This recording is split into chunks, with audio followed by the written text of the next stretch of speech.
Assalamualaikum warahmatullahi wabarakatuh. Kenalkan, nama saya Dandi Ilham Aziz dengan nomor BP 171055-2006. Di sini nih mata kuliah studi keuangan bisnis. Jadi di sini saya akan mempresentasikan hasil dari tugas besar saya yang mengenai tentang usaha yang akan dijalankan, yang akan dibuat. Jadi di sini nih saya pada tahapan pertama ini dari segi nama perusahaan. Oke, kita tembak ya langsung. Nama perusahaan yang saya buat di sini adalah PT Rampul dengan bidang usaha itu Grameen Bank dengan konsep P2P. Jadi Grameen Bank ini apa sih gitu kan? Nah, Grameen Bank ini nih adalah banknya orang-orang miskin dengan konsep kita tuh peer-to-peer untuk mempertemukan dari calon investor dan calon debitur. Jadi kita tuh posisinya gimana ya? Jadi posisi kita itu ada di tengah-tengah dari investor dan calon debitur. Jadi kita hanya memaintennya aja. Jadi kita lanjut jenis produknya itu apa aja sih? Produknya itu ada funding dan lending. Funding itu apaan ya? Funding itu adalah kegiatan di mana kita tuh menghimpun dana dari calon investor. Sedangkan untuk lending kita itu menyalurkan dana kepada calon debitur kita. Namun di sini calon debitur itu kita ganti namanya yang lebih keren gitu ya. Itu mitra usaha. Untuk lokasi perusahaan itu di Jalan Sultan Hasanuddin, Padang Tengah, Kecamatan Payakumbuh, Barat Kota Payakumbuh. Di perusahaan yang akan dijalankan di sini kita tuh punya visi. Visinya tuh apaan ya? Membantu dan mensejahterakan ekonomi kelompok ibu-ibu dengan misinya memberikan biaya pinjaman modal usaha, memberikan pendampingan dan edukasi yang mudah dipahami, mempersatukan dan mempererat masyarakat melalui perkumpulan. Oke, sekarang model perusahaannya dari nama visi misi sudah selesai. Dilanjutkan, untuk apa-apa aja sih izin-izin yang diperlukan dari segi aspek hukumnya. Ini dia. Izin yang diperlukan pertama tuh kita diperlukan pembuatan anggaran dasar, lanjutkan dengan pembuatan surat keterangan domisili, NPWP, situs, SIUP, TDP, dan izin OJK agar kegiatan kita tuh lancar, aman, dan sejahtera tanpa ada gangguan dari hal-hal yang gak diinginkan. Sip, lanjut. Kita masuk ke aspek pasar dan pemasaran. Aspek pasar pemasaran segmennya ini adalah bentuk geografi, yaitu kota, demografinya umur, jenis kelamin, dan pekerjaan. Sedangkan untuk perilakunya ada pengetahuan dan kegunaan. Untuk targetingnya itu tuh secara geografi itu dapat kita ambil tuh kota Payakumbuh. Sedangkan untuk demografinya dari segi umur 25 sampai 54 itu untuk lending. Sedangkan untuk fundingnya itu 20 sampai 59. Untuk jenis kelaminnya ini perempuan, pekerjaannya itu ibu rumah tangga dan memiliki usaha. Sedangkan untuk funding untuk setiap lapisan pekerjaan.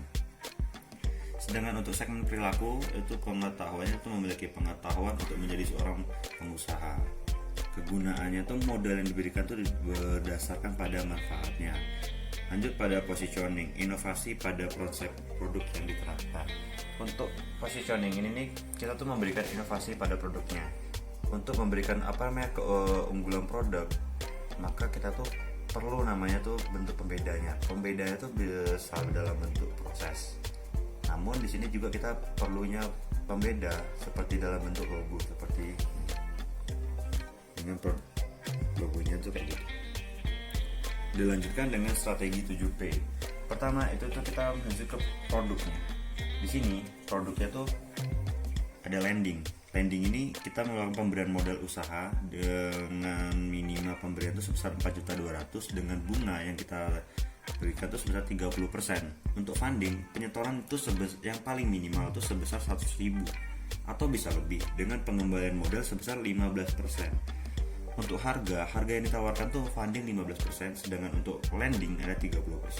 Plus penempatannya lokasi pusatnya itu pada daerah Kota Nampek. Namun untuk menjalankan usaha ini, untuk promosi kita tuh menggunakan brosur dan surat kabar, memasang iklan lewat sosial media seperti Facebook, Instagram, website, dan YouTube. Dengan promosi penjualan pribadi dengan sistem door to door, telepon selling.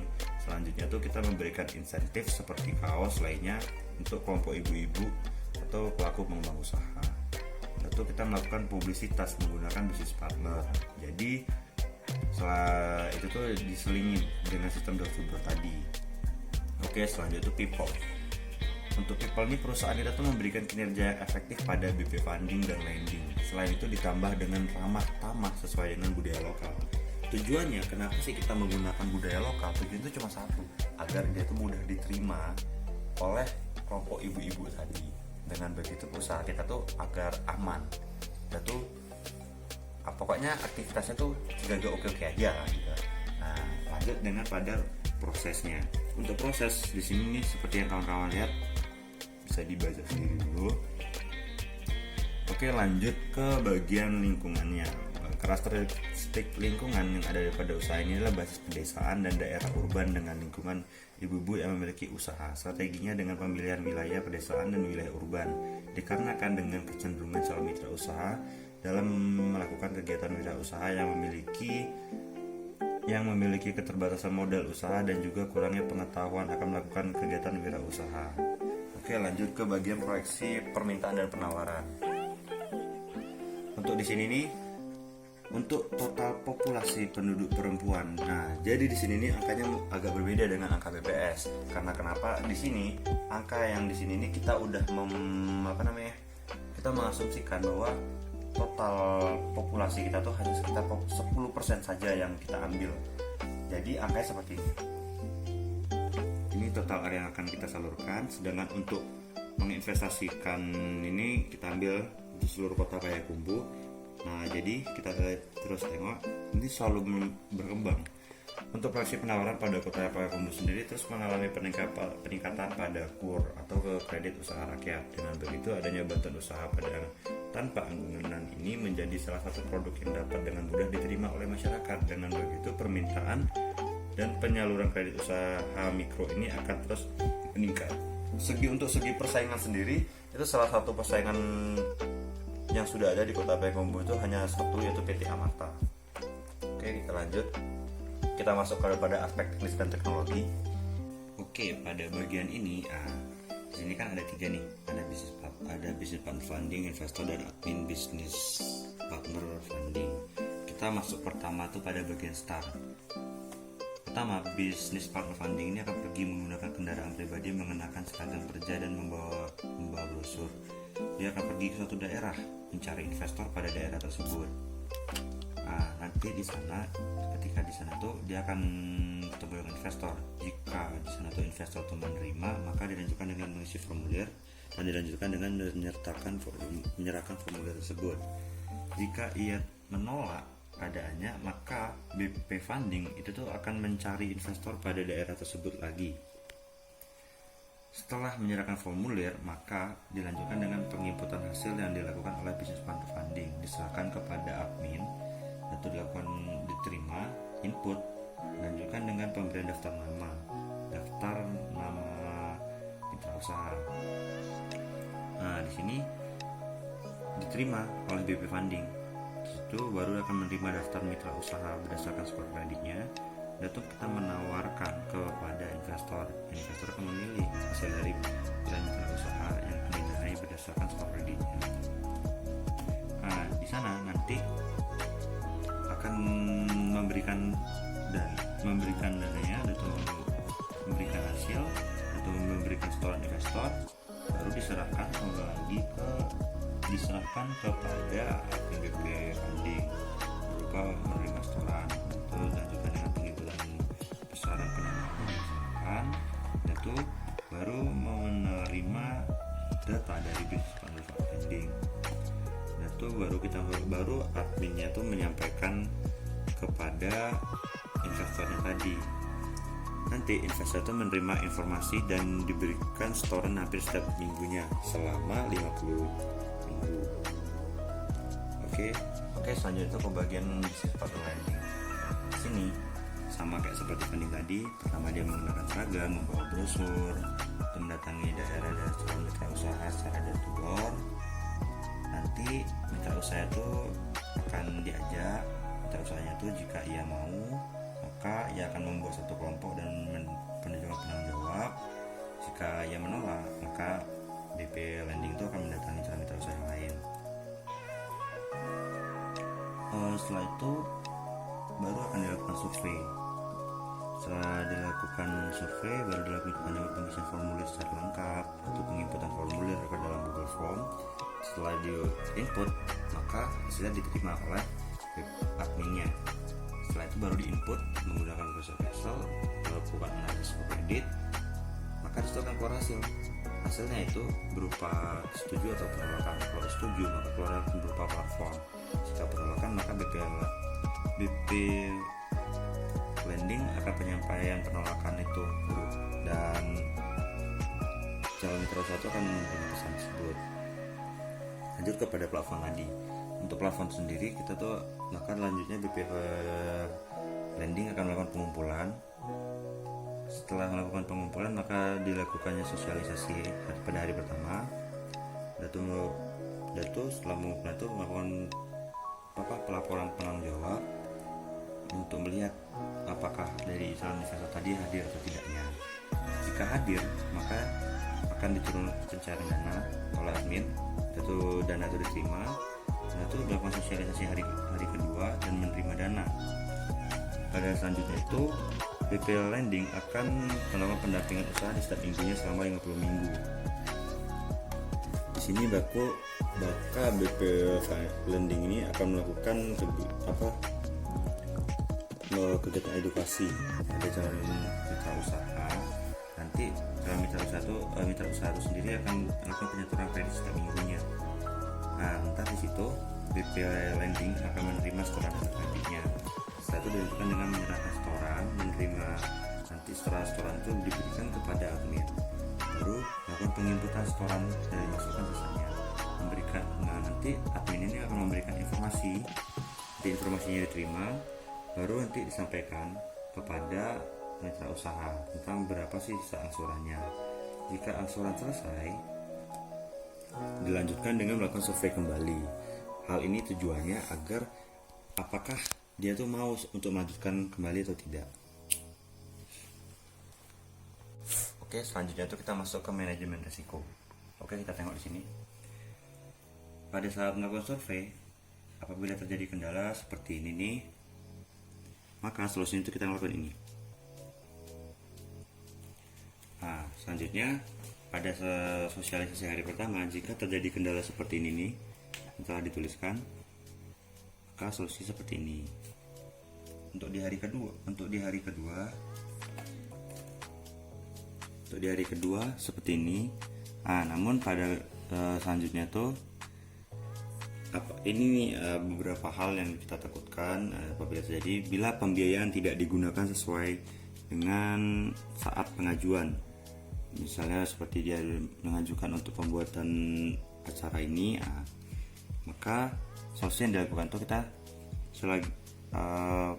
selagi digunakan untuk usaha, maka BP meminta bukti pembelian barangnya. Jika uangnya digunakan oleh orang lain, maka minta ibu itu untuk melakukan pelunasan dini seperti pengembalian uang kembali, maka itu yang dilakukan. Oke, selanjutnya ini kita melakukan memperhitungkan seberapa banyak sih kebutuhan pegawai yang diperlukan untuk usaha ini. Di sini dia. Untuk divisi lending, untuk BP Lending itu kita membutuhkan 6 orang, funding untuk BP-nya itu kita perlu 6 orang, sedangkan untuk admin funding 1 orang, admin lending 1 orang. Nah, lanjutkan, maka selanjutnya itu kita memperhitungkan proyeksi penyaluran dan penghimpunan dananya. Untuk proyeksi penghimpunan dananya dari masyarakat seperti ini nih, proyeksinya masyarakat akan melakukan investasi. Nah, sedangkan di sini ini populasi penduduk perempuan. Jadi proyeksi penyaluran targetnya kita itu sebesar ini nilainya ada sekitar 11 miliar untuk tahun 2015, sedangkan untuk tahun 2020 itu ada sekitar 12 miliar. Otomatis segitulah kisaran dana yang bakal kita salurkan dalam 1 tahun. Oke, selanjutnya kita masuk pada fasilitas dan infrastruktur penunjang proses kegiatan funding dan lending. Oke, untuk bagian jenis bangunan yang diperlukan, pertama kita butuh 1 kantor. Sedangkan untuk inventaris kantor, maka kita perlu nih seperti ini nih, ada HP, ada notebook, kursi, meja kantor, kursi, mungkin bisa dibaca.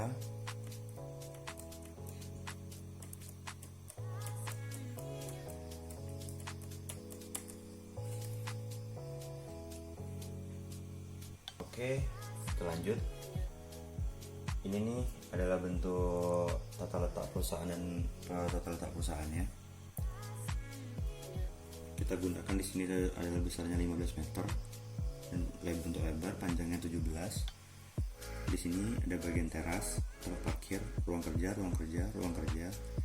Di sini ini ada bagian tempat admin. Di sini untuk ruang meeting. Di sini MCK-nya. Di sini tempat juga ruang kerja juga. Untuk bagian inner kantornya ya. Untuk jenis teknologi yang kita gunakan adalah ini yang dapat dilihat. Lanjut, ada jadwal implementasinya. Untuk melakukan pemilihan lokasi yang tepat ini kita buat pada bulan 1 dan 2. Untuk memenuhi dokumen perizinan sama juga 1 dan 2. Untuk pembuatan desain atau layout gedung 3 dan 4. Pengadaan inventaris kantor itu pada bulan ke-3. Untuk menyusun struktur organisasi manajemen bulan ke-5. Menyiapkan teknologi. Nah, mungkin rekan-rekan dapat melihat sendiri seperti inilah kira-kira ya jadwal implementasinya. Oke guys, lanjut ke aspek SDM dan organisasi. Struktur organisasi yang kita gunakan ini kayak gini. Ada direktur, general affairs, supervisor funding, supervisor lending, dengan bawahnya ada admin, ada BP-nya. Untuk gaji karyawan seperti ini. Sedangkan untuk jam kerja dan tata cara kerja seperti ini. Dapat ditengok kerjaannya dimulai dari jam 8, di mana BP-nya tuh sudah ada dari kantor. Nanti ada supervisor yang menjelaskan target pencapaian yang harus dicapai untuk hari itu juga. BP fundingnya menggunakan sepeda motor pribadi untuk menemukan investor. Nah, seperti inilah kira-kira lanjutnya tadi. Untuk aspek keuangan, yang pertama itu kita menentukan dari SBDK dan HPDK. Untuk HPDK sendiri itu harga pokok dasar kredit. Ini ada sebesar 1,11%. Biaya overheadnya 6,75%. Untuk profit margin, ini adalah profit yang akan kita incar, ada 7,14%. Jadi di situ kita dapat total suku bunga dasar kreditnya ada 15%. Jadi keuntungan bersih untuk operasi ini ada sekitar 7,14%. Sedangkan untuk 15% lagi itu dikembalikan kepada investor. Jadi total ada 30%. Ini adalah arus kasnya. Di sini nih tahun 2020 pertama ya, untuk bagian pertambahan kas dengan pendapatannya 30% sebesar 3.659.922 juta. Sedangkan kita lakukan pembayaran dana pihak ketiga sebesar 548,88,300. Bila dikurangi hasilnya dapat 3.110.933.700. Untuk pengeluaran kas sendiri ada pembelian, biaya operasi, angsuran pokok, angsuran bunga, pajak. Jadi totalnya itu ada sekitar 1.459.706. Jika penerimaan kas dan pengeluaran kas itu dikurangin, maka dapat saldonya sebesar 1.651.227.034. Dan ini dilanjutkan per tahunnya, dan hasilnya selalu mengalami peningkatan sesuai dengan ramalannya. Untuk NPV-nya, net present value-nya itu berdasarkan perhitungan yang dilakukan itu ada yaitu 7.11683. Tidak dapat disimpulkan usaha ini layak untuk dilanjutkan. Untuk IRR-nya itu lebih dari 77%. Maka dapat disimpulkan bahwa usaha yang dijalankan ini layak. Untuk BC rasio maka lebih dari 1 yaitu 37. Jadi dapat disimpulkan usaha ini dilanjutkan. Untuk rasio PNP maka menjadi 1,3 tahun. Bisa tersebut dapat dilihat bahwa angka PP-nya lebih kecil dari umur ekonomi yakni 1,3. Disimpulkan bahwa usaha ini layak untuk dilanjutkan. Masuk kita ke aspek lingkungan. Di sini kita tengok aspeknya lingkungan itu ada 2 yang diperhatikan, termasuk penanganan limbah. Untuk penanganan limbah di sini nih untuk mewujudkan good government yang dimana surat edaran yang keluar dari Direktur Bank Indonesia, maka untuk mewujudkan good government, maka untuk penyaluran kredit di sini dia memilih setiap pihaknya yang bisa disalurkannya sifatnya tidak berdekat lingkungan. Jadi kita punya program CSR-nya. CSR itu pertama ada Prakoso Sehat, itu tuh kita melakukan kegiatan pada masyarakat dengan melakukan pemberian pengecekan kesehatan gratis, dan juga dengan kos menolong. Itu tuh kita melibatkan investor untuk melakukan pengabdian terhadap masalah yang timbul. Nah, baru nanti rangkul Gus to Kampus, kita melakukan untuk dimana rangkul tuh datang ke kampus, sifatnya menjelaskan tentang apa itu dari rangkul. Oke, selanjutnya tuh kita masuk ke target penerapan dan dampak sosial budaya ekonomi. Untuk target penerapan pada bisnis yang diterapin di Kota Payakumbuh sendiri, maka penerapannya itu akan memberikan dampak besar kepada kesejahteraan masyarakat Kota Payakumbuh, khususnya dalam cakupan keluarga. Untuk usaha yang diberikan ini memiliki dampak sosial dan budaya dan ekonomi. Untuk sosial, pertama itu terbukanya lowongan kerja, kedua itu lingkungan masyarakat menjadi lebih damai dengan adanya pemberdayaan ibu-ibu dengan memberikan bantuan dana usaha. Yang ketiga, usaha dibantu tuh baik dalam bentuk modal maupun pendampingan usaha budaya. Sedangkan untuk budaya, itu tuh perusahaan dengan konsep Bremen ini nih itu memberikan dampak sebagai berikut, seperti satu, kebijakan perusahaan dalam memberikan pinjaman usaha dilakukan dengan membentuk kelompok, maka dengan begitu tuh akan menciptakan suatu rasa sosial antar sesama yang makin erat. Kedua, kepedulian antar sesama tuh akan menjadi lebih bagus karena ada sistem tanggung renteng. Selanjutnya tuh bagian ekonominya. Dengan melakukan pendirian ini, makanya akan meningkatkan kesejahteraan masyarakat dan menambah penerimaan negara berupa pajak. Selanjutnya itu membentuk perputaran mata uang rupiah di lingkup masyarakat, ikut berperan dalam mensejahterakan ekonomi masyarakat. Oke, selanjutnya kita masuk pada kesimpulannya, yang dimana untuk segi aspek legalitas, pemasaran, dan aspek teknis dan teknologi itu tuh dianggap sudah bagus sampai semuanya. Di sini termasuk di sana juga bagian keuangannya, lingkungannya, dan bagian penerapan hasilnya, dimana dia tuh memiliki hasil yang sangat baik dan mempunyai kontribusi yang bagus kepada lingkungan eksternalnya. Oke, mungkin hanya itu saja.